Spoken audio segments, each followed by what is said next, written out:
Well, welcome to another edition of the Influence Global podcast. And we're going further afield than just the UK this time. And I'm delighted to be connecting with a good Indian friend of mine, Gautam Ganglani.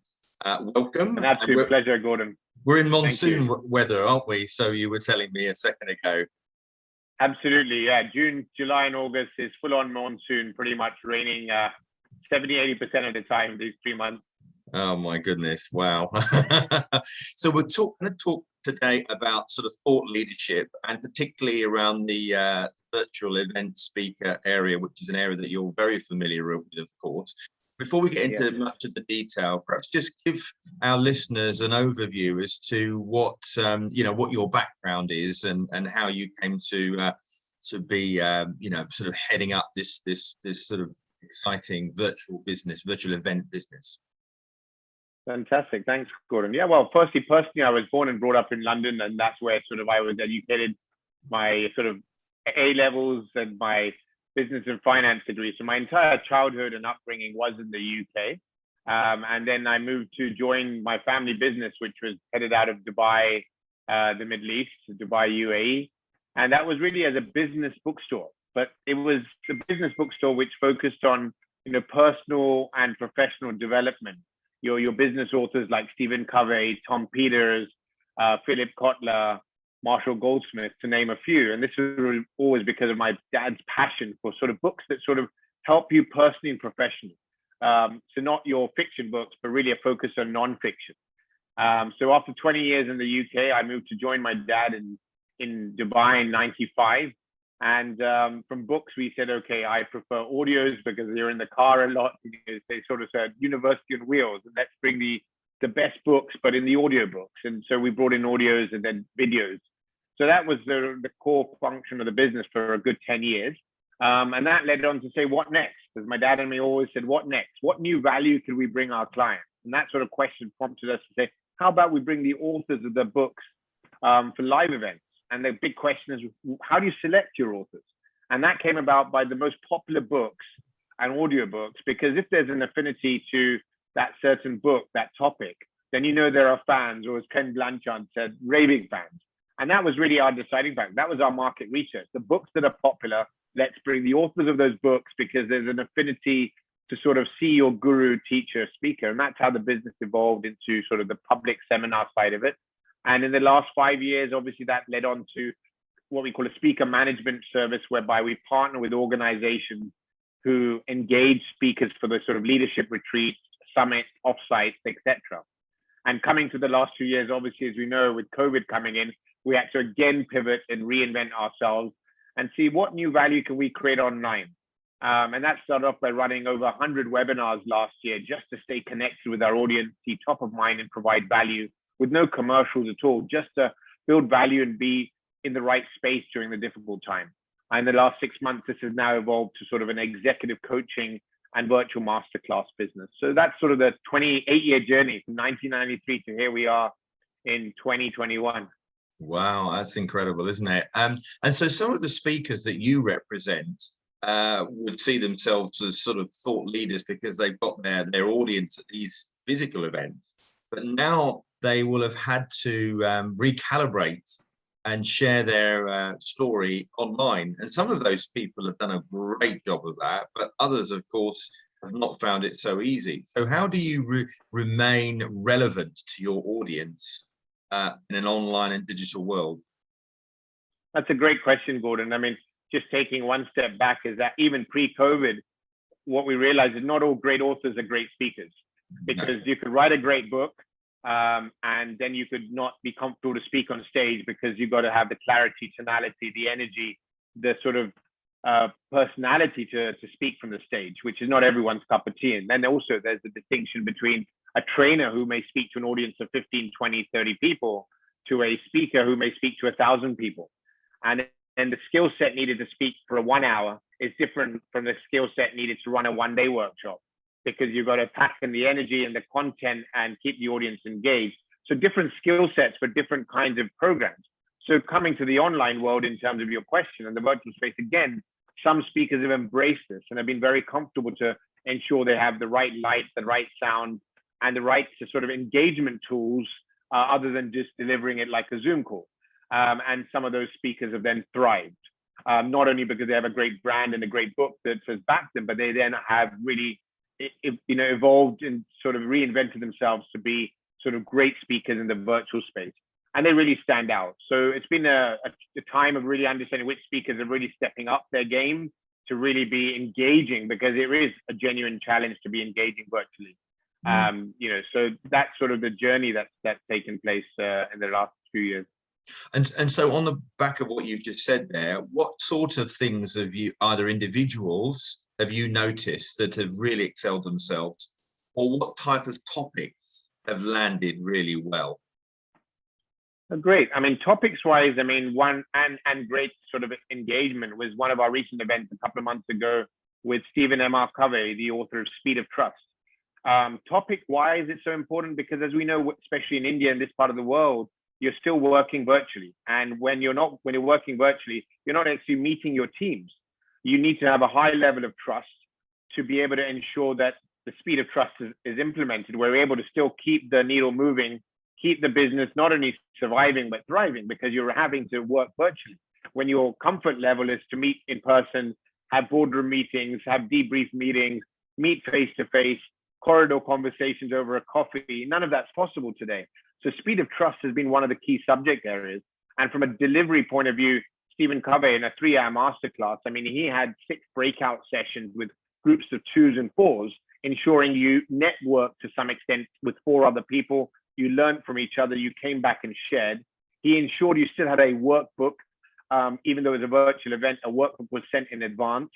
Also a copy of the book and a speed of trust cards was sent.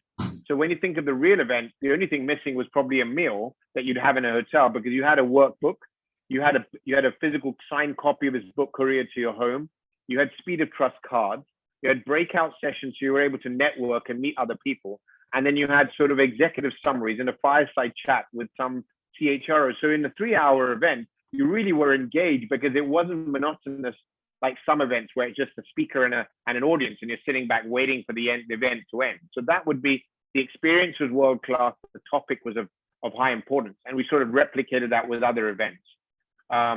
Just to add a little bit more on the topic side of it to you, diversity inclusion has been a key topic, because obviously, especially in this part of it, it's not just men and women, it's differently abled, there's different ethnic societies, there's multiple ways to ensure that you have diversity in your sort of workforce. That's one. Technology, obviously, a lot of leaders needed to embrace technology like never before, more than ever. And so that's been a real topic that's really come up. So technology, speed of trust, diversity, working with virtual teams, and anything in the space of communication. Because as we know, communication is key and fundamental to not only to every organization and every leader. So those are some of the few subjects that have cropped up time and time again. And last but not least is strategy. Because strategy, normally people make strategic plans for 1 year, 3 year, 5 year. Now we're needing to strategic plans by the month. By the quarter. You can plan a year in advance, because you really got to be nimble on your feet and be willing to strategize, reinvent, execute, test, retest, and try again. So anything in the strategy space has also come up, where the sort of boardroom meetings and strategy sessions. Yeah, no, fascinating insight there. And of course, I was going to add good Wi-Fi on top of that, of course, because the challenge I'm guessing for in the past, where you've gone to a physical event space, you're talking to hundreds and maybe even thousands.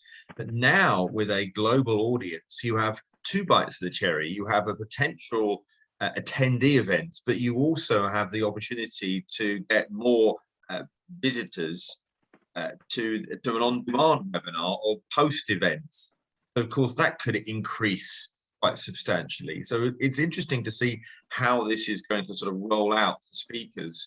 And I don't think it's a question that whether or not that they can feel comfortable in this digital world. They just need to really survive, because I think, isn't it, it's those that are really embracing this technology and really, taking some of the steps that you've just alluded to that will thrive, and those that don't just will be overtaken, won't they?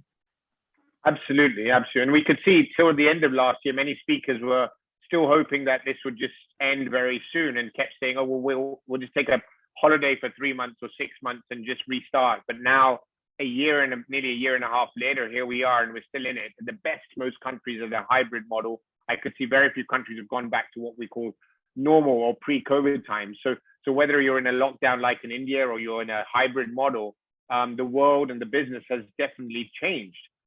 So I see it as presenting a lot of opportunities. But first and foremost, the speakers have to accept this is a new reality, and they have to embrace it, as you rightly said. They embrace it. Once you accept and you embrace, then you focus on what value can I bring my clients? How do I present my topic? How do I engage my clients? How do I ensure they have ROI on the investment they make in engaging me as a speaker? Once you're asking these questions, your mind is in the right space to actually create new value, add value, and make a difference in the lives of the sort of organizations who are engaging you. Yeah, no, very interesting indeed. I mean, when we talk about sort of thought leadership, which of course many of these speakers and authors have, it's about amplifying that, of course, isn't it? You might be a hugely knowledgeable individual about a particular niche, but it's about amplifying it. And some of them, of course, are very good at this, and some maybe not. And I know that we were discussing, LinkedIn, weren't we, recently? And you've made some great strides with your LinkedIn audience and stuff like that. How would you define this sort of thought leadership? What do you think is really important? What are the qualities, should I say, of a truly remarkable thought leader? Yeah, no, great question, Gordon. And for me, really, the thought leaders that stand out are providing high value, engaging content consistently. They're not holding back. They're providing content online. In fact, one of the best examples to me in the world is the Marshall Goldsmith.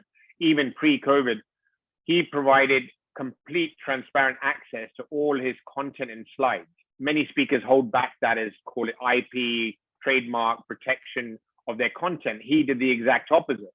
Now, that speaks for itself. A gentleman who says his slides that can be shared with your organization and says my content can be copied and shared and reshared and reused. He's coming from a place of abundance, and if the content was a concern, how come he was the most booked speaker by Right Selection in the last 5 years, year on year? How come he was the highest paid speaker consistently year on year when he's giving away all his content against some of the other speakers who aren't booked more than 4 or 5 times a year through Right Selection, and yet they're very protective in their content? So coming to the answer to the question as well, is he's consistently sharing content in different formats online. And obviously he realized his target audience is primarily LinkedIn in terms of customers, and anything on Instagram or Facebook or Twitter is more PR, it's more awareness, which is never a bad thing. It's just providing a different format of communication. But LinkedIn is the key. And, in terms of leveraging that content is, for example, I do a LinkedIn Live, you ask 10 questions. Now that goes on your YouTube channel, but that 10 questions you've asked can then be 10 bite-sized videos, which can then be shared once a week for the next 10 weeks. So when you create time to produce a 30-minute video, like I do at LinkedIn Live every week, it was on LinkedIn, it was on Facebook, it was on Instagram, it was on YouTube. So that 30 minutes was on 4 platforms. Now that 30 minutes is being broken up into 10 bite-sized videos, which can be then shared once a week, linking people back to the original video. So you keep that content and you're leveraging your sweat equity that you're providing in that content to make sure it's long lasting, and it's there on multiple platforms. So that's some of the thoughts I have to that question. No, that's great. That's great. And you've developed a sort of an enviable black book of contacts over the years, haven't you? And I'm just interested to find out, in your position of leadership and getting the speakers and authors to come to you, and of course some of the bookers and planners, why do they do that? What is it that makes them come to Gautam? It's like $1 million question, Gordon. You're putting me on the spot. Oh, I think when you ask me that, it goes back to the great advice that my dad gave me actually in my teenage years in the UK. First and foremost, he said 2 things are constant in your life are change and challenges. Whether you're successful or you go through a tough time, we all go through our own roller coasters. Every one of us goes through it at our own level. There's no one more or less. Everyone goes through those highs and lows. So change and challenges are constant.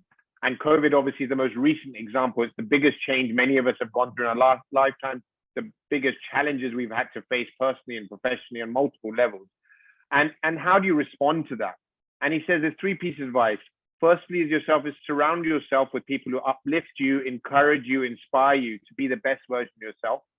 Secondly is continuously learn from people and the great authors and speakers. And last but not least is take action.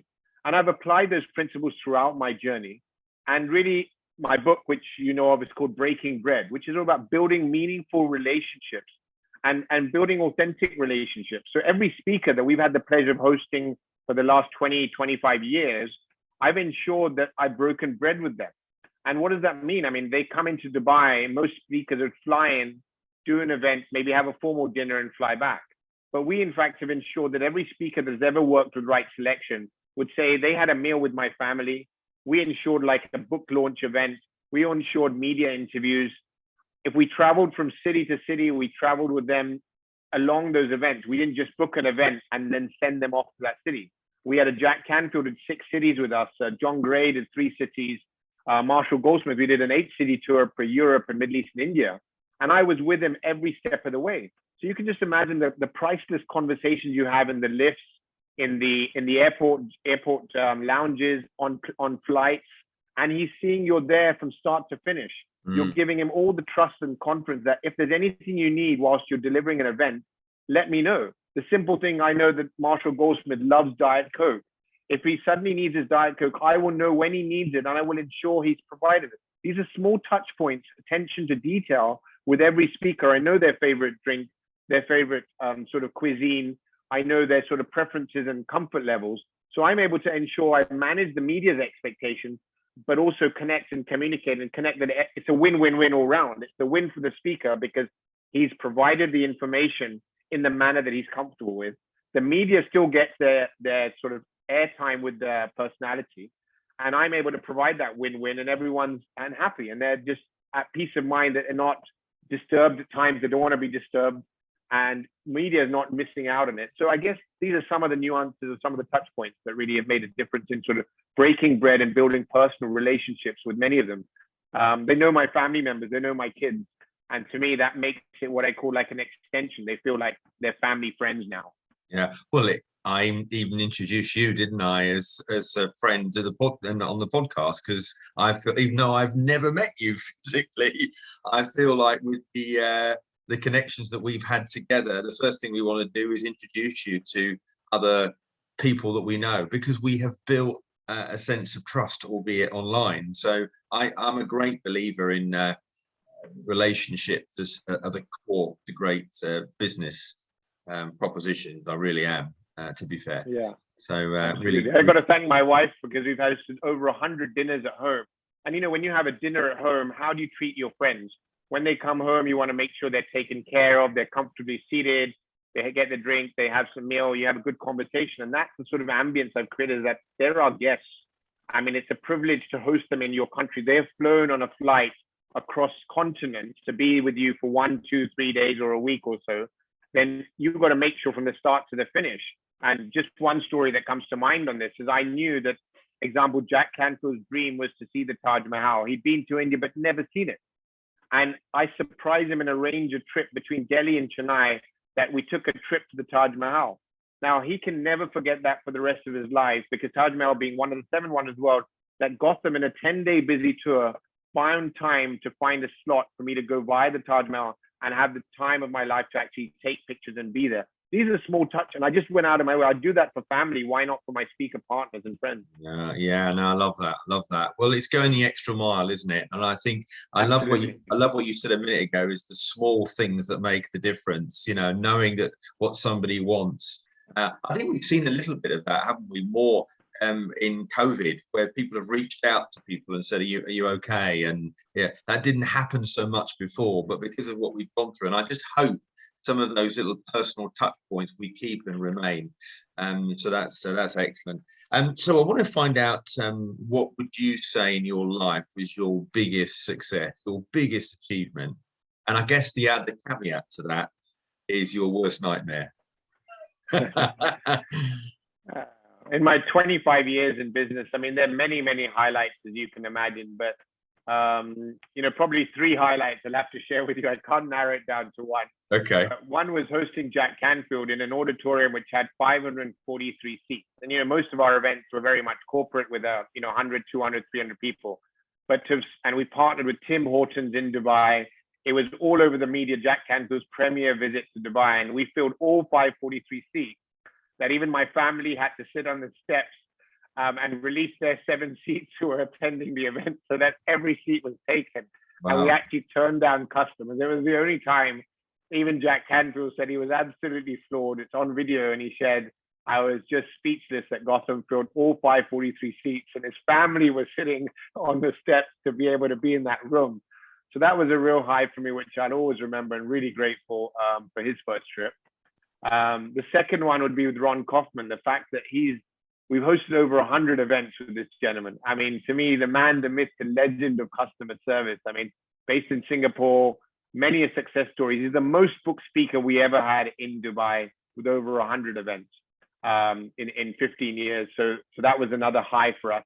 And the third one would be Marshall Goldsmith. It's been an absolute privilege. I've learned so much from this gentleman, a speaker second to none. He makes it so compelling to represent him in this region that you would go out of your way, because he's a person who really gives authentically, abundantly, and makes a difference, and really has your best interests at heart. So it's just been an absolute pleasure to know him personally in profession, call him my friend. So those would be 3 highs. And not a challenging one. The only one that comes to my mind is when, I had speakers flying in at 3 or 4 in the morning when they had to be on stage at 9 o'clock. And you had sleepless nights the night before until the flight landed, because you had 300 delegates coming in the morning and your flight landing at 3 o'clock from the US, and the time difference in the zones. But those speakers gave them their all. But they were nerve-wracking nights to say, you got to be up, because I did request them to come a day in advance so they could settle in. But a couple of them, that was the only option. So those are the thoughts that come to my mind, Gordon. Oh, wow.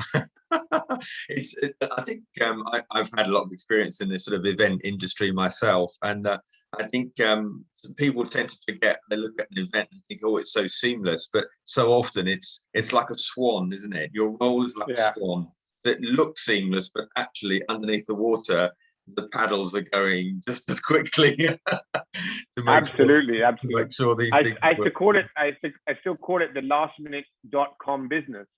Because actually another story, an example on the same scenario was with a leadership program, and our break even for the project was 120 seats.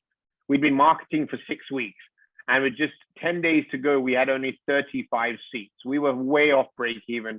We were using every contingency plan behind the scenes to fill the room. And I couldn't believe it. On the day, just 10 days later, we had 145 people. I mean, 10 days before we were struggling with 35. On the day, you have 145. So those kind of things happen quite frequently. So yeah, that's part and parcel of the events business in terms of hosting events where they're publicly related. Yeah. So moving forward then, to finish, what do you think as we move out? I mean, I know that India's still in lockdown, but hopefully back end of this year or early part of next year, what do you think the event industry is going to look like, and how different is it going to be for thought leaders in particular? Well, great question. And then there's many thoughts to this. And to me, if I look at India, the Gulf, and to some extent certain parts of the world, this part of the world, the culture was really about meeting people in person. Even for a meeting, for an event, if you tell someone that you can't meet them for a meeting and you want to do a Zoom call pre-COVID, they would say, we'll just skip it. Obviously, I'm not important enough. I'm not a priority, and we'll meet in future. They would actually look at that negatively. There were windows in the last year and a half where India opened up, and I even reached out to our clients. Would you like to meet up? And they said, no, let's do a Zoom call. And they've realized now the acceptance. So there's been a big shift from resistance to technology to acceptance in this time. So even if I've asked some of our top clients, would you like to go back to having a physical event? By no means. They said, we would like to be selective. So I think the virtual world is here to stay.